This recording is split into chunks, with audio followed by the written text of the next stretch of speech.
बिस्मिल्लाहिर्रहमानिर्रहीम। Dear student, अस्सलाम वालेकुम। फर्स्ट ईयर क्लास, आज हम अपने नेक्स्ट लेक्चर की तरफ जो है वो मूव कर रहे हैं। बायोलॉजी चैप्टर नंबर 1, और हमने जो मेन टॉपिक स्टार्ट किया था वो हमारे पास था लेवल ऑफ ऑर्गेनाइजेशन। तो लेवल ऑफ ऑर्गेनाइजेशन में हमने 4-5 बड़े लेवल जो है वो डिस्कस कर लिए हैं। जैसा कि मैंने आपके साथ सब अटामिक लेवल जो है डिस्कस किया, मोलेकुलर लेवल डिस्कस किया, उसके बाद मैंने डिस्कस किया ऑर्गेनेली और सेल लेवल, उसके बाद मैंने टिश्यू लेवल आपके साथ डिस्कस किया, और कल हमने जो है वो देखा था ऑर्गन और ऑर्गन सिस्टम लेवल। आज हम लोग मूव कर रहे हैं, हमारा जो मेन आज का टॉपिक है वो एक लेवल आज हमने डिस्कस करना है, इंडिविजुअल लेवल। तो आइए जी चलते हैं अपने टॉपिक की तरफ, इंडिविजुअल लेवल। सबसे पहले मैं बात करता हूँ कि इंडिविजुअल हम किसे कहते हैं। इंडिविजुअल का मतलब होता है नॉन डिवाइडेबल, या हम इसे नाकाबिल तकसीम भी कहते हैं, नॉन डिवाइडेबल, यानी वो चीज़ जिसे तकसीम ना किया जा सकता हो, तकसीम ना हो, हम उसे इंडिविजुअल बोलते हैं। ये इसका लफ्ज़ी मतलब है। अब आते हैं हम लोग इसकी प्रॉपर डिफ़ाइन की तरफ, और उसके बाद मैं आपको ये क्लियर करूँगा कि इंडिविजुअल लेवल को हमने किस तरह से जो है वो एक्सप्लेन करना है। तो यहाँ पे एक पॉइंट लिखा हुआ है जी डिफाइन में, वेरियस ऑर्गन्स, बहुत सारे ऑर्गन्स जो हैं इन प्लांट्स, यानी पौधों के ऑर्गन।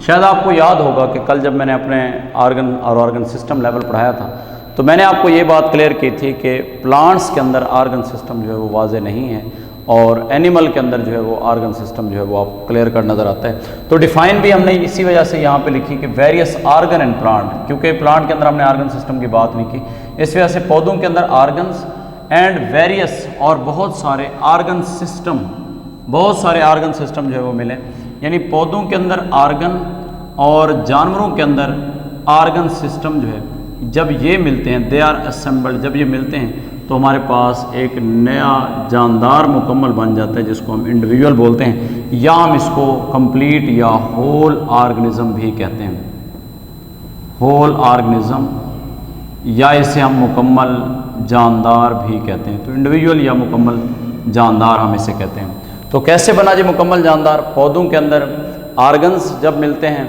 और मिलकर एक प्रॉपर फंक्शन जो है परफॉर्म करें तो वो इंडिविजुअल की फॉर्म में आएंगे, और एनिमल्स के अंदर जो है ऑर्गन सिस्टम जो है ये जब इकट्ठे होते हैं तो तब जाके एक मुकम्मल जानदार बनता है, और इस वजह से हमने इसको लिखा इंडिविजुअल या फिर नाकाबिल तकसीम, या जिसको हम तकसीम ना कर सकते हूँ। फॉर एग्जांपल मैं अपनी बात करता हूँ, तो मैं अगर आपको ये कहूँ कि मेरी बॉडी का आप सर जो है वो अलग कर दें और धड़ अलग कर दें, तो मैं जो है कभी भी सर्वाइव नहीं कर सकता। यही वजह है कि हमने इस टर्म का नाम जो इंडिविजुअल रखा, जिसको हम तकसीम नहीं कर सकते। मतलब आप इसका एक पार्ट अगर बॉडी का, जिस तरह मैंने हेड रीजन की बात की कि मैं अपना सर उतार के रख दूं और धड़ को अलग कर दूं, तो मैं कभी भी काम नहीं कर सकता। तो यही पॉइंट इसने लिखा है कि इंडिविजुअल को हम नॉन डिवाइडेबल भी बोलते हैं। उसके बाद आते हैं हम लोग नेक्स्ट करैक्टरिस्टिक्स की तरफ, कि किसी भी इंडिविजुअल की चंद एक कुछ खसूसियात हैं जो यहाँ पे दी हुई हैं आपकी टेक्स्ट बुक में। सबसे जो पहली खासियत है वो हम डिस्कस करते हैं, each whole organism has its individuality. Individuality का मतलब होता है कि कोई भी मुकम्मल जानदार जो है उसकी अपनी एक इनफरादियत है। इनफरादियत का मतलब होता है उसकी अपनी एक खूबी है, जिसके बिहाफ पे it is different in certain aspect, वो कुछ पहलू में मुख्तलिफ होता है, from member of same species, अपनी ही स्पीशीज़ के मेंबर से। तो मैं इस पॉइंट को यहाँ पे थोड़ा सा एक्सप्लेन कर देता हूँ कि पॉइंट हमारे पास है पहली करैक्टरिस्टिक्स में, each whole organism has its individuality. इसका मतलब ये है कि हर मुकम्मल जानदार की अपनी कुछ खसूसियात होती हैं, कुछ इनफरादियत है, कुछ वो दूसरों से मुनफरद है। आप लोग एक पॉइंट याद रखें कि कोई भी जानदार जो मुकम्मल जानदार है वो दूसरी स्पीशीज़ के मेंबर से तो क्लियर कट डिफरेंट होता है, लेकिन दूसरा पॉइंट यहाँ पे लिखा हुआ है कि वो जानदार अपनी स्पीशीज़ के मेंबर से भी क्या होगा, बहुत सारे पहलुओं में डिफरेंट होगा। फॉर एग्जांपल आप अपनी क्लास में बैठे हुए स्टूडेंट्स की अगर बात करें तो जितने भी स्टूडेंट यहाँ पे नज़र आ रहे हैं, हालांकि ये एक ही स्पीशीज़ से रिलेटेड हैं, लेकिन सब की जो खसूसियात हैं, जो करैक्टरिस्टिक्स हैं, वो बिल्कुल एक दूसरे से आपको क्या नज़र आती हैं, डिफरेंट नज़र आती हैं। उसकी वजह क्या है कि कोई भी जानदार जो हमारा, जिसको हम होल ऑर्गेनिज्म कह रहे हैं, उनमें हर एक स्पीशीज़ के जो मेंबर हैं उनमें इख्तलाफ क्यों है, उनमें जो डिफरेंस है वो क्यों आ रहा है, वो एक जैसे क्यों नहीं है। उसकी वजह यह है कि हमारे जितने भी जानदार हैं उनमें आपको क्या नज़र आती है, सेक्सुअल रिप्रोडक्शन नज़र आती है। इस सेक्सुअल रिप्रोडक्शन की वजह से पैदा होने वाले जितने भी जानदार होंगे, चाहे वो एक ही स्पीशीज़ के क्यों ना हो, उनमें आपको इख्तलाफ नज़र आएगा। इसी तरह आप बात करें एसेक्सुअल रिप्रोडक्शन के ज़रिए पैदा होने वाले जानदार, जैसे कि बैक्टीरिया की बात करें, ठीक है जी, तो ये इनमें सिमिलरिटी आपको थोड़ी बहुत जो है वो नज़र आ सकती है। लेकिन क्योंकि जो जानदार सेक्सुअल रिप्रोडक्शन के ज़रिए बन रहे हैं, चाहे वो एक जैसे एक ही स्पीशीज़ के ही क्यों ना हो, लेकिन उनमें थोड़ा बहुत आपको क्या है वो डिफरेंस नज़र आता है। तो यही पॉइंट यहाँ पे लिखा हुआ है कि हर जानदार की अपनी इनफरादियत है, अपनी कुछ मुनफरिद खसूसियात हैं जो कि उसे दूसरी स्पीशीज़ के मेंबर से तो बिल्कुल अलग करती ही करती हैं, लेकिन अपनी स्पीशीज़ के जानदारों से, अपनी स्पीशीज़ के मेंबर से भी वो कुछ ना कुछ पहलुओं पे वो मुख्तलिफ आपको नज़र आता है। उसके बाद जो दूसरी करैक्टरिस्टिक्स है वो हमारे पास है कि organism work as a whole. एक जानदार जो है वो उसकी बॉडी जो है या उसकी जो पूरे का पूरा स्ट्रक्चर है वो मुकम्मल तौर पे काम करता है। इसका क्या मतलब है जी? इसका मतलब ये है कि फॉर एग्ज़ाम्पल अगर मैं ये कहूँ कि मेरी उंगली कट जाए, मेरी उंगली कट जाए, तो मैं कभी भी अपनी उंगली को नहीं कहूँगा कि मेरी बॉडी के पार्ट दूसरे जो है वो ये नहीं कहेंगे कि आप अकेली चले जाएं और डॉक्टर से जो है वो इंजेक्शन लगवा के या पट्टी करवा के आप वापस आ जाएं, ऐसा नहीं होता। बल्कि ये होता है कि मुझे खुद मेरी पूरी की पूरी बॉडी को जो है वो क्या करना पड़ेगा, चल के जाना पड़ेगा और जाके इसकी ट्रीटमेंट जो है वो करवानी पड़ेगी। तो इससे ये ज़ाहिर होता है कि कोई भी जानदार जो है उसकी बॉडी के जितने भी पार्ट्स हैं वर्क एज ए होल, वो मिल के काम करते हैं, वो इकट्ठे काम करते हैं। और उसके बाद जो दूसरा पॉइंट यहाँ पर दिया हुआ है देखिएगा, इट इंटरेक्ट्स, जिससे and response, it interacts and response to environmental changes as a whole. और माहौलियाती अगर कोई भी तब्दीली आती है तो जानदार हमेशा, जो मुकम्मल जानदार की बॉडी है वो उस माहौलियाती तब्दीली का मुकम्मल तौर पे जो है वो रिस्पॉन्स करती है। फॉर एग्जांपल मैं यहाँ पे एग्जांपल आपको कोट करता चलूँ कि मुझे प्यास अगर लगती है तो मैं कभी भी अपने मुंह को नहीं कहूँगा कि मुंह जी आप उतर के चले जाएं और जाके जो है वो पानी पी के, मैं हरगिज़ ऐसा नहीं करूँगा, बल्कि मैं अपनी पूरी बॉडी को साथ लेके जाऊँगा और जो मुझे प्यास लगी है मैं जाके पानी भरूँगा, जाके पानी पीऊँगा। तो उसमें मेरे बॉडी पार्ट्स इन्वॉल्व होंगे, उसमें मेरी आइज़ इन्वॉल्व होंगी पानी को देखने में, मेरे हाथ इन्वॉल्व होंगे गिलास या जग को पकड़ने में, फिर जाके मेरा माउथ जो है वो पानी की तरफ जो है मूव करेगा। तो इस तरह से ये बात यहाँ पे क्लियर होती है कि जानदार जो है वो उसकी बॉडी के जितने भी पार्ट्स हैं वो अलग अलग काम नहीं करते, बल्कि वो जानदार की पूरी जो बॉडी है वो मिल के काम करती है। और माहौलियाती कोई भी तब्दीली आए तो उसका पूरी की पूरी बॉडी जो है वो एक दफ़ा मुकम्मल जो है वो रिस्पॉन्स देती है। उसके बाद आते हैं जी थर्ड, हमारे पास जो पॉइंट दिया हुआ है वो हमारे पास है जी कोऑर्डिनेशन एंड इंडिविजुअल, कि एक इंडिविजुअल की बॉडी के अंदर जितने भी पार्ट्स हैं उनके अंदर कोऑर्डिनेशन है। कोऑर्डिनेशन का मतलब मैंने आपको भी बताया, रब्त होता है जी, मिलकर जो है वो जानदार काम करते हैं। जैसे कि उसने यहाँ पे बताया है जी, various function processes and activities are assembled in an individual, कि किसी भी जानदार की बॉडी के अंदर जितने भी काम हो रहे हैं, जितने भी प्रोसेसेस हो रहे हैं, जितनी भी एक्टिविटीज़ हो रही हैं, वो सारी की सारी एक इंडिविजुअल की बॉडी उसमें मिल के जो है वो काम करती है। जैसा कि यहाँ पे एग्जांपल दी हुई है, for example a man engaged, यहाँ पे ज़रा एक एग्जांपल देखिए, man engage in a hard work और कंटिन्यूअस एक्सरसाइज। फॉर एग्जांपल यहाँ पे मिसाल दी हुई है आपके टेक्स्ट बुक में कि एक शख्स जो है वो मुसलसल हार्ड वर्क करता है या फिर वो एक्सरसाइज करता है, तो उस वक्त जब वो एक्सरसाइज कर रहा हो तो उस वक्त क्या होता है, not only his muscles are work, कि उसके उस दौरान सिर्फ और सिर्फ मसल काम नहीं कर रहे होते। मतलब अगर हम एक्सरसाइज की बात करें तो होना तो ये चाहिए था कि हमारे, क्योंकि एक्सरसाइज हम कर रहे हैं तो हमारे मसल्स को वर्क करना चाहिए, तो उसने ये लिखा हुआ है कि not only his muscle work, उस दौरान सिर्फ और सिर्फ उसके मसल काम नहीं करते, बट देयर इज, लेकिन इसके साथ साथ इंक्रीज द रेस्पिरेटरी रेट, जो शख्स एक्सरसाइज या फिर हार्ड वर्क कर रहा है उसका मेरे बच्चे सांस लेने की जो रफ्तार है, जो शरह है वो बढ़ जाती है। और सेकंड साथ लिखा हुआ है इंक्रीज द हार्ट बीट, और हमारी जो दिल की धड़कन है वो एक्सरसाइज के दौरान बढ़ जाती है। अब ऐसा क्यों हुआ? दिल को किसने बताया कि आपने अपनी हार्ट बीट को बढ़ाना है? ऐसा क्यों हुआ? हमारे लंग्स को कैसे पता चला कि हमने रेस्पिरेटरी रेट को जो है वो तेज़ करना है? तो मेरे बच्चे यही बात यहाँ पे शो कर रही है कि एक इंडिविजुअल की बॉडी के जितने भी पार्ट्स हैं उन सब में कोऑर्डिनेशन है, उन सब के दरमियान रब्त है, ताल्लुक़ है। अगर मेरे मसल्स एक्टिवेट हैं, मेरे मसल हार्ड वर्क कर रहे हैं, तो मेरी रेस्पिरेटरी रेट खुद ब खुद बढ़ जाता है, क्योंकि मसल की एक्टिविटी के अंदर ग्लूकोज की ब्रेक डाउन हो रही है और फौरी तौर पे बॉडी को जो है मसल की एक्टिविटी को मूव करवाने के लिए मसल को एनर्जी चाहिए।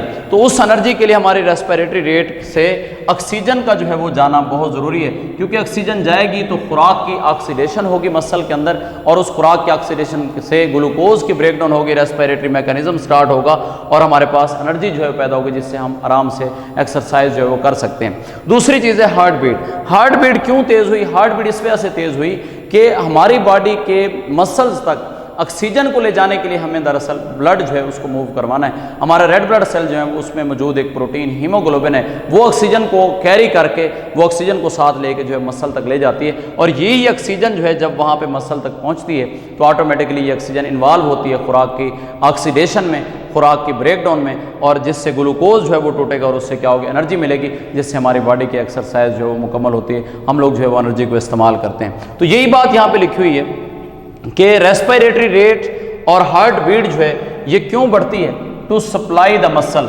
इन दोनों का काम है कि ये मसल को सप्लाई कर सकें। मेरे बच्चे क्या सप्लाई कर सकें, इनक्रीज्ड फूड, कि खुराक ज़्यादा से ज़्यादा वहाँ तक मसल में पहुँचे, या फिर दूसरा काम है ऑक्सीजन, कि आपकी बॉडी के जो मसल्स हैं उनको वर्क करने के लिए क्या चाहिए, ऑक्सीजन चाहिए, तो ऑक्सीजन को पहुँचाने के लिए that is necessary for exercise, क्योंकि ये दोनों चीज़ें जो हैं एक्सरसाइज के दौरान हमें ज़रूरी हैं। अगर ऑक्सीजन और खुराक जो है प्रॉपर नहीं पहुँचती, मसल अपनी एक्टिविटी सही तरीके से परफॉर्म नहीं करेंगे।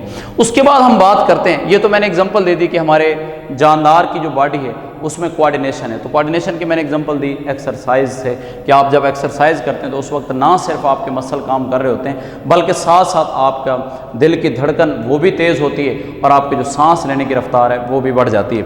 उसके बाद हम नेक्स्ट पॉइंट की तरफ मूव करते हैं, और नेक्स्ट हमारे पास पॉइंट है जी कोऑर्डिनेशन इन एनिमल्स, कि एनिमल्स की बॉडी के अंदर जो कोऑर्डिनेशन है ये कैसे कंट्रोल होती है। यहाँ पे लिखा हुआ जी all the system in animals are coordinated with each other by means of, कि जितने भी जानदार की बॉडी के अंदर सिस्टम हैं वो सारे के सारे आपस में लिंक्ड हैं, आपस में जुड़े हुए हैं। मेरे बच्चे किस तरह की कोऑर्डिनेशन के जरिए जुड़े हुए हैं, there are the two types of coordination in animals, the number one is known as chemical coordination and other one is second one is known as nervous coordination. जानवरों की बॉडी के अंदर दो तरह की कोऑर्डिनेशन है, एक जानवरों के पास है जी केमिकल कोऑर्डिनेशन, और दूसरी हमारे पास है जी नर्वस कोऑर्डिनेशन। नर्वस कोऑर्डिनेशन में हमारा ब्रेन जो है वो या स्पाइनल कार्ड जो है वो सारे के सारे बॉडी के रिस्पॉन्सेज को, बॉडी के जो काम है उनको कंट्रोल कर रहा है, और केमिकल कोऑर्डिनेशन में हमारे जो एंडोक्राइन ग्लैंड्स हैं ये इन्वॉल्व हैं।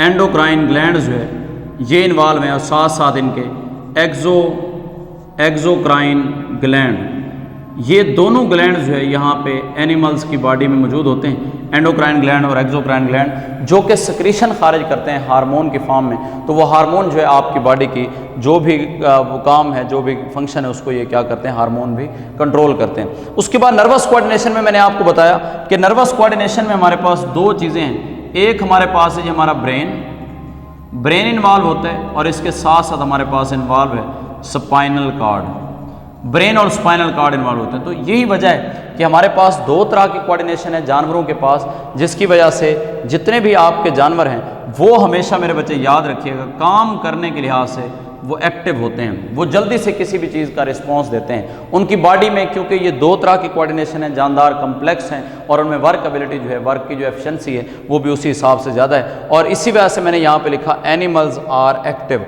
एक्टिव का मतलब क्या है कि हम पौधों की निस्बत हम बहुत ज़्यादा जो है वो चुस्त हैं, चालाक हैं। मैंने एग्जांपल यहाँ पे आपको देनी है कि फॉर एग्जांपल आप जानवरों के सामने या मुझे ही आप एक गिलास पानी का दे दो तो मैं 1 मिनट से पहले जो है उसे फौरी तौर पे पी सकता हूँ, लेकिन अगर आप वही गिलास आप किसी दरख्त की जड़ के साथ बेशक जाके भर के रख दें, लेकिन दरख्त खुद से कभी भी नहीं पी सकता, क्योंकि प्लांट जो हैं वो अपने काम के लिहाज से थोड़े से क्या होते हैं, वो सुस्त होते हैं। अब रीज़न क्या है, प्लांट्स क्यों सुस्त हैं अपने कोऑर्डिनेशन के हवाले से देखें।